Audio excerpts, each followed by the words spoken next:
आज का जो विषय है, देखिए लिखा है मृदा स्वास्थ्य और प्राकृतिक खेती।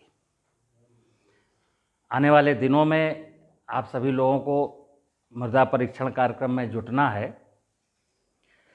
तो इस विषय को जानना बहुत ज़रूरी है,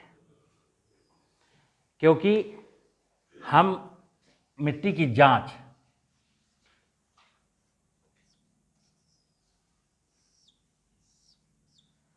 क्यों करते हैं।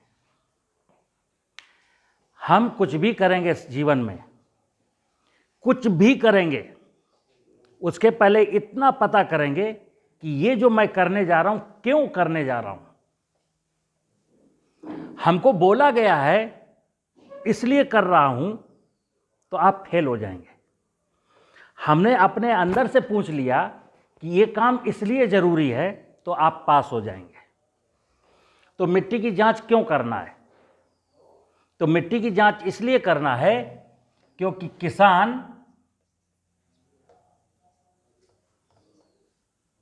जो देश का किसान है, आपके क्षेत्र का किसान है, किसान की कुछ समस्याएं हैं।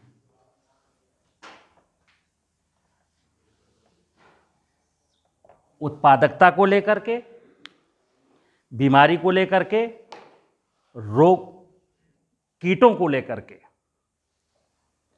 हमें उसको सही उत्तर बताना है। आप एग्रीकल्चर के कार्मिक हैं, प्रसार कार्मिक हैं, आप किसानों के बीच में जाते हैं, और किसान के बीच जब जाते हैं तो किसान की कोई ना कोई समस्या होती है। यह तो कहता है बाबूजी मैंने उन्नतशील बीज लिया, आपके कहने से आपने जो बताया था उसके अनुसार मैंने नाइट्रोजन, फास्फोरस, पोटास का उपयोग किया, आपके अनुसार मैंने इस बीमारी के लिए फंजीसाइड डाला, आपके अनुसार मैंने ये खरपतवारों के नियंत्रण के लिए वीडीसाइड डाला, आपके कहने के मुताबिक जब माहू आ गई थी फसल में तो मैंने ये इंसेक्टिसाइड डाला। साहब उसके बावजूद भी हमको उपज जो उपज सामान्य उपज मिलनी चाहिए थी वो नहीं मिली। कई बार कहता है कि आपने जो दवाई बताई थी उससे कीड़ा नहीं मरा, आपने जो फफूंदनाशक का नाम बताया था उससे बीमारी खत्म नहीं हुई। तो ऐसा इसलिए होता है क्योंकि मैं किसी फसल की समस्या को डायग्नोस ठीक से नहीं कर पाता हूं, और किसान की या फसल की समस्या का डायग्नोस तब तक सही से नहीं हो सकता जब तक मैं मृदा स्वास्थ्य के बारे में सही बात ना जान जाऊं। तो मिट्टी की जांच करानी है, किस लिए? क्योंकि मुझे ये पता चल सके कि मिट्टी की समस्या क्या है। जब तक मिट्टी की समस्या नहीं जानेंगे, क्योंकि फसल में अगर कोई प्रॉब्लम है तो ध्यान रखिए, फसल कहाँ है? फसल जमीन में खड़ी है, और जमीन की प्रॉब्लम मुझे पता नहीं है। फसल जमीन में बोई गई है, जमीन की प्रॉब्लम पता नहीं है, और मैं फसल का उपचार कर रहा हूं, तो अपने आप में यह विषय बेईमानी हो गया। तो समस्या की जड़ कहां है? जमीन में है। तो जमीन की जांच इसलिए जरूरी है। अब जब जांच शब्द आता है, तो अगर मैं सोचता हूं कि मिट्टी का नमूना ले जाऊं और मिट्टी की जांच करा के ले आऊं, तो जांच किसकी होती है? लेबोरेटरी में। मिट्टी में नाइट्रोजन कितना है, फास्फेट कितना है, पोटास कितना है, ऑर्गेनिक कार्बन कितना है, उसका पीएच कितना है, उसमें आयरन कितना है, और इसके अनुसार मुझको दिखता है कि खेत में नाइट्रोजन कम है, फास्फेट कम है, ऑर्गेनिक कार्बन कम है, पीएच सही है, आयरन भी कम है। तो हम क्या करते हैं? हम किसान को संस्तुति देते हैं कि इस फसल के लिए, अमुक फसल के लिए, मान लो एक गेहूं बोने वाला है, ये किसान गेहूं बो रहा, मिट्टी की जांच कराई और उसमें ऑर्गेनिक कार्बन निकला 0.2 3%। अब नियम कहता है कि इस किसान को 140 किलो नाइट्रोजन देनी है, बल्कि वास्तविक नियम ये कहता है कि इस खेत में किसान को गेहूं नहीं बोना है, क्योंकि खेत की सामर्थ्य गेहूं को पालने की नहीं है। और फिर भी अगर वो गेहूं बोएगा, 140 किलो नाइट्रोजन डालेगा, 60 किलो फास्फेट डालेगा, 40 किलो पोटाश डालेगा, आयरन की मात्रा कम है तो कुछ उसने आयरन भी डाला है, तो जमीन में जो पोषक तत्वों का 16 पोषक तत्वों का जो बैलेंस है वो इम्बैलेंस होता है। क्यों? सल्फर, जिंक, तांबा, क्लोरीन, बहुत सारे तत्व कम थे और हमने केवल NPK ज़्यादा दिया। तो N की जब अधिकता होती है तो पौधा में कीट और बीमारी लगने के चांस बढ़ते हैं। अब जब N की अधिकता हो गई तो प्लांट में बीमारी के और कीट लगने के चांस बढ़ गए। अब जब कीट और बीमारी के चांस बढ़ गए तो आपने उसको इंसेक्टिसाइड और बीडीसाइड भी डालने का सुझाव दिया। तो क्या हुआ?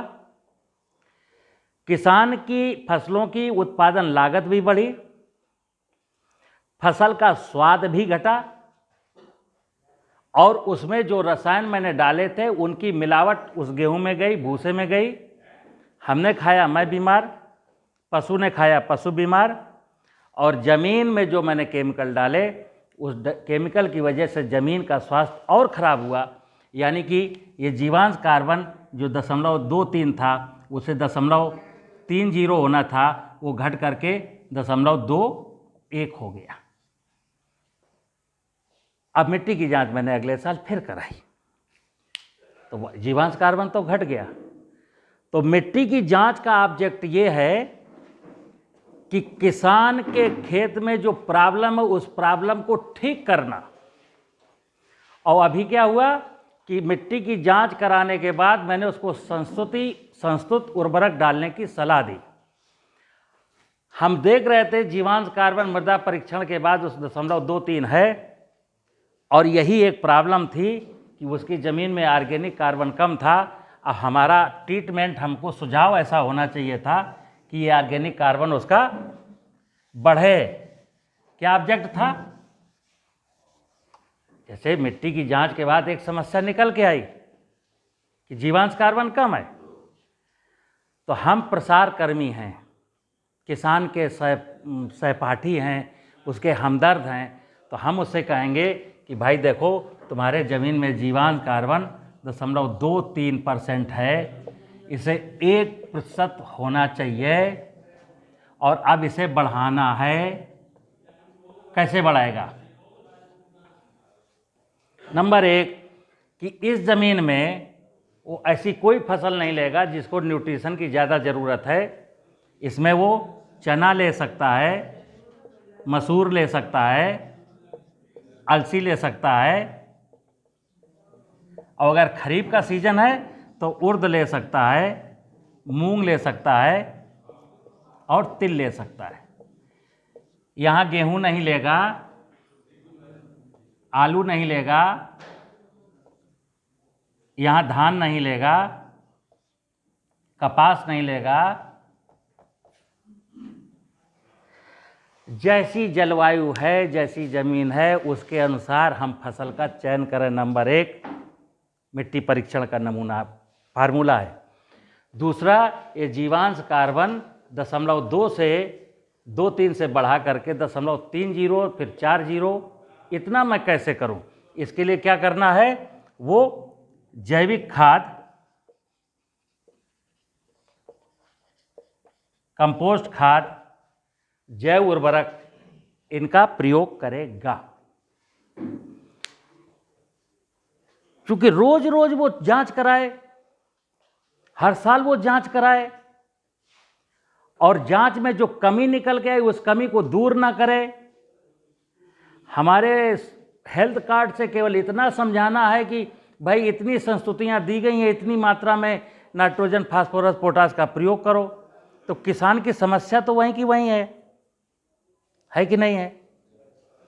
तो किसान की समस्या का निदान कराने का मतलब है मृदा स्वास्थ्य, मिट्टी की जांच। अब मिट्टी की जांच में 2-3 चीज़ें और आपको बता रहा हूं कि ये चीज़ें आप सिस्टम में नहीं हैं, लेकिन हम पढ़े लिखे हैं अपने कॉमन सेंस से। मिट्टी में मृदा का स्वास्थ्य में जो पहला है जैविक गुण।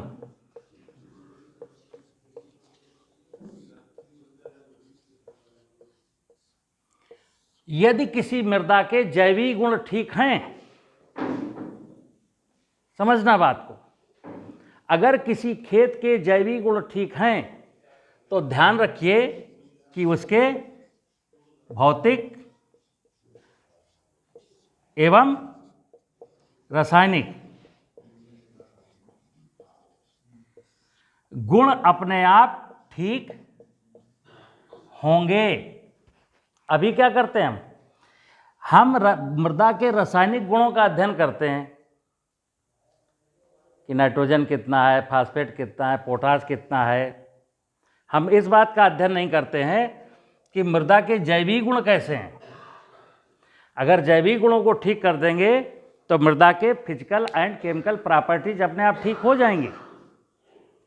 तो आप जब किसानों से बात करेंगे, जब मिट्टी का नमूना ले आए लैब से, आपको मिट्टी के नमूने का स्वास्थ्य कार्ड किसान को मिल गया और आप जब किसान को डिलीवरी देने जा रहे हैं तो उसको बताएंगे बिठा करके क्या कि भाई आपके खेत में जीवांश कार्बन की बहुत कमी है, और जीवांश कार्बन की कमी के कारण ही जो पीएच का फ्लक्चुएशन है, जो शेष और तत्व पोषक तत्व है उनका जो फ्लक्चुएशन कम ज़्यादा का है, उसका पूरा का पूरा सार जीवांश कार्बन पर निर्भर है। जीवांश कार्बन को दूसरी भाषा में हम पहले क्या कहते थे? ह्यूमस। अब प्रश्न आया कि जब आपने उसको सही से बता दिया तो वो कहेगा कि बाबूजी अब ये बताइए मैं ह्यूमस कैसे बढ़ाऊं। तब आप उसकी बैक हिस्ट्री पूछेंगे कि अच्छा बताइए आप 2, 3, 4 साल से पीछे अपनी ज़मीन में क्या क्या डालते थे। तो बताएगा कि हम यूरिया, डीएपी, पोटाश का इस्तेमाल करते थे, और साहब गेहूं के मामा को मारने के लिए वीडीसाइड का प्रयोग करते थे, और कई बार मेरे खेत में दीमक लगती थी तो क्लोरोपाइरीफास का प्रयोग करते थे, और कई बार मैंने कोराजिन भी डाला है, कई बार मैंने फ्यूराडान भी डाला है। यानी हानिकारक सिस्टेमिक इंसेक्टिसाइड उसने इतने डाले हैं कि उसकी वजह से ये ज़मीन के जैविक गुण, जैविक गुणों का मतलब ज़मीन में केंचुआ, चूहा, दीमक और ज़मीन के ऊपर तितली, मधुमक्खी, चिड़िया, ये अब कहाँ नज़र नहीं आता। तो जहाँ मित्र बायोडाइवर्सिटी नहीं है, जहाँ जैव विविधता कमज़ोर पड़ गई है, जैव विविधता को ठीक किए बिना, इसके अलावा ज़मीन में पाए जाने वाले नाना प्रकार के लाभदायक सूक्ष्म जीव वो सब नष्ट हो चुके हैं। अब फिर किसान से कहेंगे आप कि इसमें ऑर्गेनिक कार्बन डालिए, ऑर्गेनिक मैटर डालिए, फिर वो सड़ेगा, फिर ह्यूमस बढ़ेगा। अब उसने गोबर डाल दिया, फसलों के अवशेष पुआल पलट दिया ज़मीन में, बोला हम नहीं जलाएंगे आग, चलो हम पुआल बिछा करके इसको सड़ाएंगे। जब खेत में पुआल को सड़ाने वाले, पुआल को खाने वाले जीव जंतु बैक्टीरिया नहीं हैं, पुआल कैसे सड़ेगा? नहीं सड़ेगा ना। तो हमें दूसरा शब्द मैंने लिखा प्राकृतिक खेती। वर्तमान समय में जो आप प्राकृतिक खेती की बातें सुन रहे हैं उसमें क्या सुन रहे हैं? जीवामृत, बीजामृत, घन जीवामृत, ऐसा सुन रहे हैं ना। इसके माध्यम से क्या हो रहा है? अगर मैं जीवामृत की बात कोई देश में कर रहा है कि जीवामृत डालना उपयोगी है, इसका मतलब है वो ये बात स्वीकार कर रहा है कि खेत में पाए जाने वाले लाभदायक सूक्ष्म जीवाणु अब नहीं बचे। लाभदायक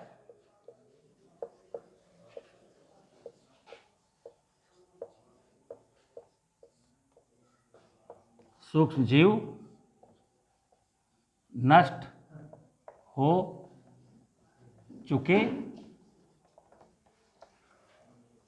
लाभदायक सूक्ष्म जीव नष्ट हो चुके हैं, तभी तो मैं जीवामृत डाल रहा हूं। अगर लाभदायक सूक्ष्म जीव होते तो मुझे जीवामृत डालने की क्या जरूरत थी। तो जब शब्द आएगा जीवामृत, तो जीवामृत का है जीवाणु संवर्धन का काम, यानी कि हमारे खेत में जो लाभदायक सूक्ष्म जीव थे वो नष्ट हो चुके हैं। अब मुझे खेत में एक बार फिर से लाभदायक सूक्ष्म जीवों को इनॉकुलेट करना है। तो लाभदायक सूक्ष्म जीव कहाँ मिलेंगे, हैं कहाँ? तो आपने सुना है गाय के गोबर में हैं, पेड़, बरगद के पेड़ के नीचे की मिट्टी में है या जंगलों में है। जहां मनुष्य ने कोई खुराफात नहीं किया वहां जीवाणु हैं। तो जीवामृत में क्या करेंगे, जीवाणु संवर्धन का काम है जीवामृत। गाय का गोबर लेंगे, पेड़ के नीचे के अच्छे पेड़ के नीचे की मिट्टी लेंगे और उसको एक ड्रम पानी में डाल देंगे, थोड़ा सा गोबर और थोड़ी सी मिट्टी। ध्यान ये रखना है कि मिट्टी कहाँ से ली गई, मतलब आप श्योर हो कि इस मिट्टी में अमुक पेड़ के नीचे जीवाणु होंगे। अगर आपका दिल दिमाग कॉमन सेंस कहता हाँ सब बहुत बेहतरीन पेड़ है, वहाँ कोई नहीं जाता है, वहाँ उसके फल गिरते हैं और खूब वनस्पतियाँ हैं, बड़ी अच्छी बायोडाइवर्सिटी है, तो ठीक है। अब इसमें आपने मिट्टी डाल दिया और गुड़ डाल दिया, गोबर। अब इसमें आपने यहाँ तक पानी भर दिया। अब आपको कहा गया इसमें 1 केजी गुड़ डालना है और 1 केजी बेसन डालना है। तो जीवाणु संवर्धन, यानी जीवाणु संवर्धन का मतलब एक जीवाणु 2 जीवाणुओं में कन्वर्ट हो, फिर 2 जीवाणु 4 जीवाणुओं में कन्वर्ट हो, फिर 4 से 8, 8 से 16, 16 से 32, 32 से 64, ये क्रिया हमको करानी है। अब आपने इसमें 1 किलो गुड़ और 1 किलो बेसन डाला है।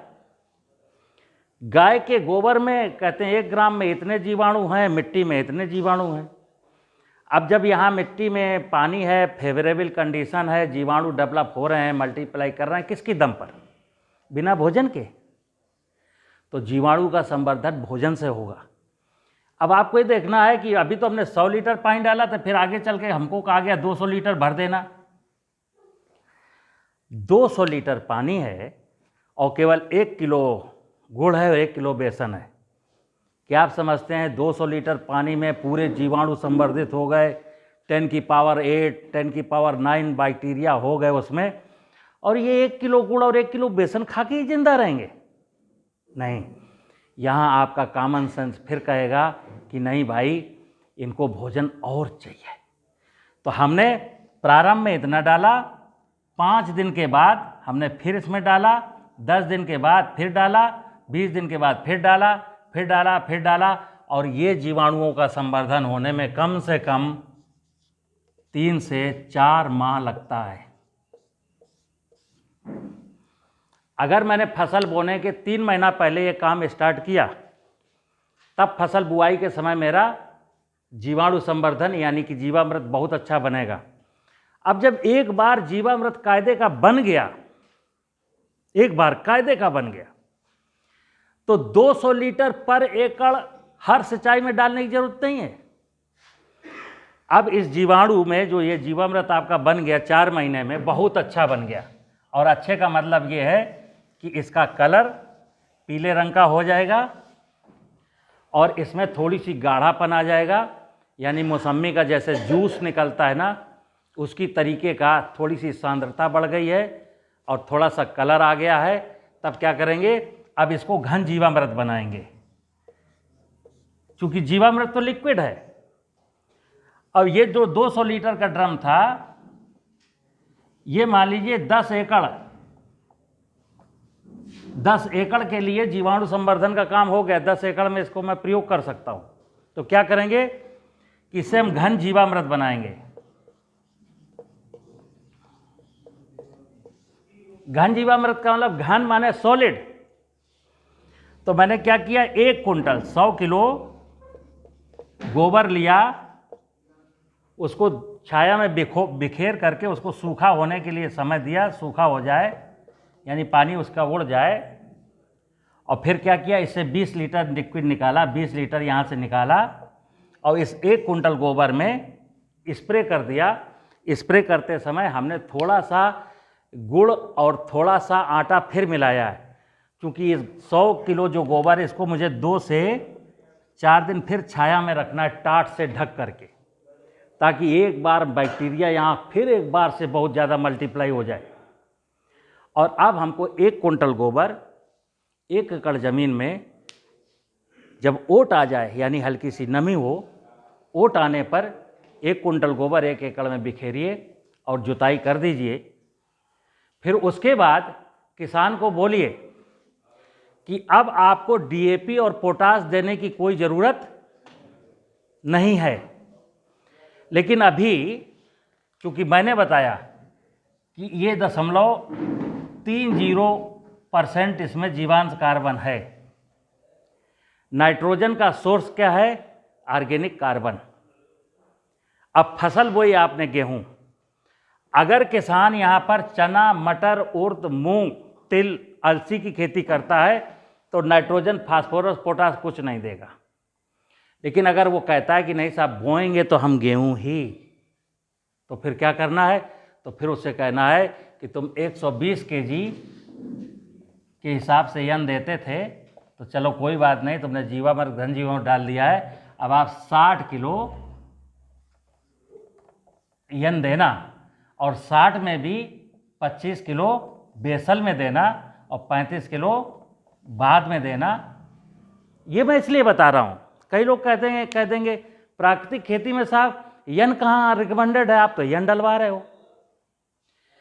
2 बातों का ध्यान रखना है, किसान को उपज में बहुत ज़्यादा घाटा ना होने पाए, नहीं वो आपकी बात मन में नहीं करेगा, क्यों मानेगा वो, ठीक है ना। किसान को उपज में बहुत ज़्यादा घाटा ना हो, उपज हम कोशिश करें लगभग बराबर मिल जाए। तो इसके लिए मैं यन की रिकमेंडेशन इसलिए करता हूँ क्योंकि 0.30% ऑर्गेनिक कार्बन है। गेहूं के पौधे को ग्रोथ लेने के लिए यन की ज़रूरत है, और ग्रोथ अगर नहीं होगी, हरियाली नहीं होगी, तो फोटोसिंथेसिस उतना नहीं होगा हेल्दी।